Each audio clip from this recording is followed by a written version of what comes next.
যখন হাসে তখন জান্নাতের অলিগলি নূরের আলোয় উদ্ভাসিত হয়ে ওঠে।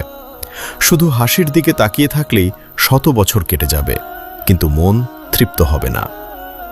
তাদের কণ্ঠের মিষ্টতা এমন যে জান্নাতের ফেরেশতারাও শোনার জন্য থমকে দাঁড়াবে।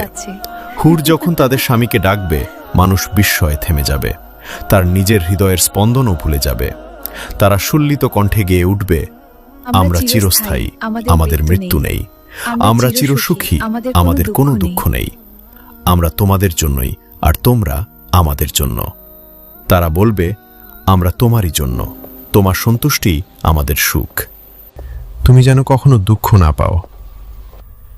পৃথিবীর সমস্ত সৌন্দর্য মিলিয়ে একজন হুরের এক আঙুলের নখের সৌন্দর্যের সামান্য অংশেরও কাছাকাছি পৌঁছাতে পারবে না, কারণ আল্লাহ নিজ হাতে সাজিয়েছেন তাদের, যাদের রয়েছে শাশ্বত যৌবন, শাশ্বত আনন্দ, শাশ্বত পবিত্রতা। এবং সবচেয়ে আশ্চর্যের বিষয়, তাদের সৌন্দর্য কখনো কমে না, বরং জান্নাতে প্রতিটি মুহূর্তে তারা হবে আগের থেকেও বেশি সুন্দর। কিন্তু মনে রাখবেন, এই সৌন্দর্য শুধুমাত্র বাহিরের নয়, তারা পবিত্র হৃদয় নিয়ে চিরদিন ভালোবাসবে সেই মানুষটিকে, যে দুনিয়ার ক্ষণস্থায়ী পরীক্ষাগুলোতে ধৈর্য ধরেছিল।